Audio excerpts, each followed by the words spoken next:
Hi. Welcome to our video tutorial. In this video tutorial, we will see how to implement array, simple array, and also advanced array called list in C#. So let's go to our Visual Studio and create sample project. Array list training. Okay, so now what is an array? An array is it's just like any other variable, integer variable, string variable, decimal variable, character variable, any kind of variable. The only catch here is in simple variable we only store single value. But what if I want to store multiple values in one variable? Okay, like let's say I want to store list of students, student names. Let's say I have 10 students, or let's say I have 5 students, and I want to store their name in a single variable, 5 student names. So before array, what we are going to do is create 5 variables and store the names.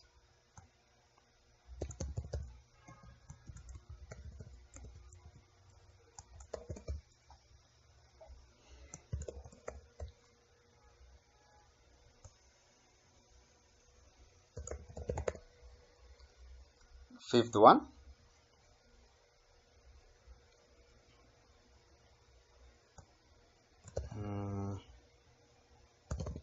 Android. Now, because each variable should have its own unique name, I have to change the variable names to 3, 4, and 5, which means I have 5 variables for 5 students. What if I want to have 100 students? Which means I have to create 100 variables, which means I have to manage 100 variables. It's a really boring job. We have to have some better way to manage this. That's where array comes up. Still, it has its own limitations, but if I know the size of the array, which means how many students I want to store, if I know the exact number, then array is a perfect solution. Let's say how to do that. It's like I said previously, it's a variable, but it's an array variable. So since I'm going to store a student name in it, which means it's a string variable, it will contain multiple string values. So it's a string variable, and I'll put this bracket, which means this variable is a string array variable. Now the variable name, student names, I'll make it plural, S, just to clarify that it's a variable, it's an array variable, not a simple variable. I just want to make the name descriptive. Now I need to create, or I need to initialize this variable with empty locations, 5 empty locations to hold 5 student names. So new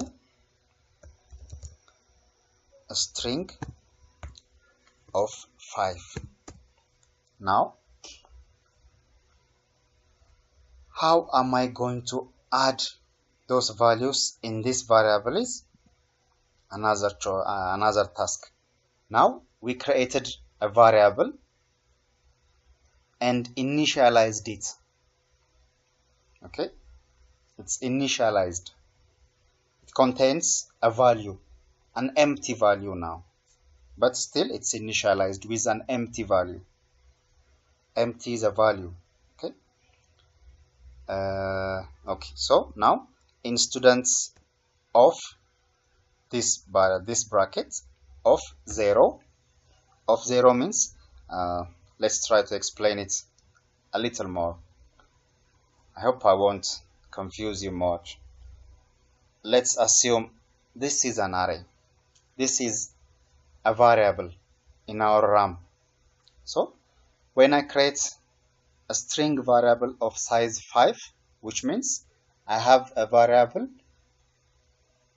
grouped into 5 spaces or 5 locations. Each location has its own index or its own address. We call it index. How is it numbered? This one is index or address 0. This one is 1, 2, 3, 4. Variable in C# is indexed like this. It starts from 0. I think most of the programming languages, C++, Java, starts from 0. I think it's a more common thing. So this is my variable. This is my array variable, which means each space contains or able to contain string values because I created a string array. Now, what if I want to store the first name, John, in here? So what I will do is, the variable name is students. I'm using only one variable, not 5, just one. But I have to identify, or I have to state which index is going to hold the value. Now I want to store it in the first space, so index is 0. That's what it means. Now on index 0, I will store John. So this keeps on going.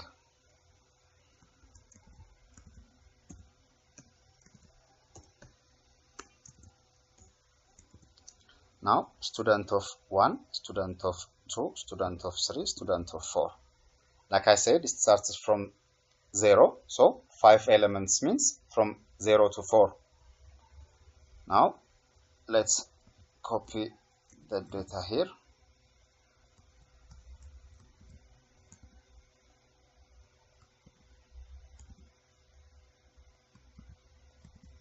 There you go. Now I don't need this. I stored 5 variables in a single variable with indexing, with addressing. Okay, so this is how we create a string variable, an array, and store a value to it.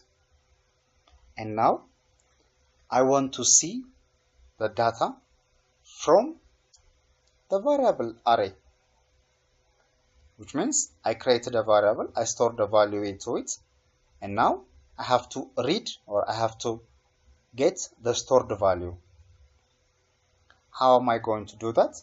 Since it's a multiple value, I need loop. Okay, I can use loop to automate the process. What I will do is, for now int I equal to 0, so the starting point. Now I less than how long I want it to go, from 0 to 5, less than 5, which means to 4. I plus plus. Here I plus plus means I equal to I plus 1. So I plus plus is just a short description.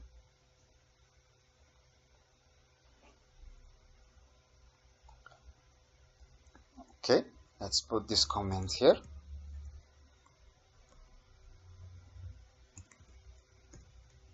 Because I want to open the scope here. Now console.writeLine. What I'm going to do is student names of I. Of I means I will contain 0. The second time it goes, I contains 1, 2, 3, 4, yeah, keeps on going. So it will show me the output. Now console.readLine to keep it there to pause. Now let's see. It should show me the 5 names I added. Okay, so this is how we use arrays. Of course, it's a simple array, so it has limitations. Now let's talk about those limitations. The first thing, and also the last thing, the very important limitation is it is specified. I mean, the length is specified. I can't make it dynamic, or it will be a hell of a job to try to make it dynamic. Now, this is an array variable with size 5. What if I want to add a student name 6? Or what if I want to use this application for 10 students? How am I going to do that? I have to change this. What if I want to use it for 20? Then I have to change this. So as an application, it doesn't work like this. It has to be dynamic. It has to accept the data whenever I want to add something. I shouldn't change the code every time my data is changed. So that's one problem with arrays.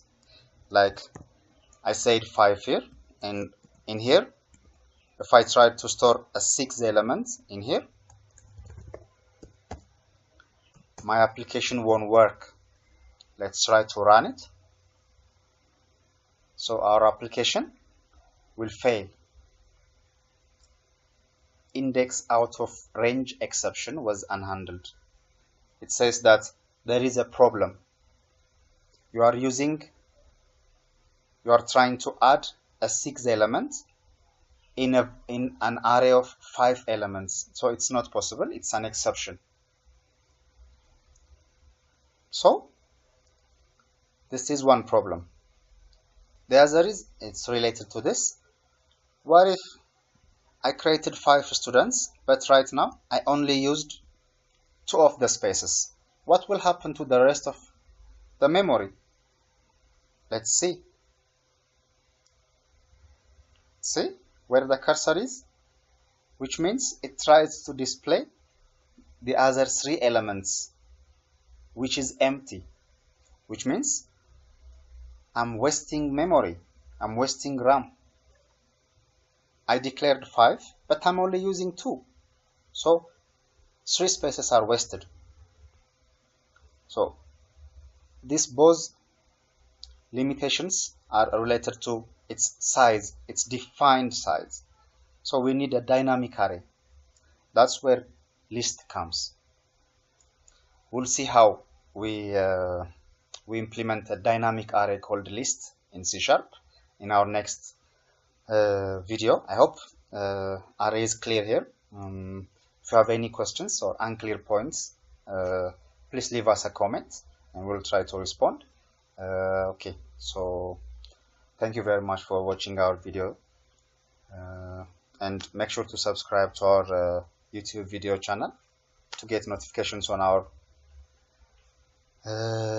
next video tutorials. Thank you very much.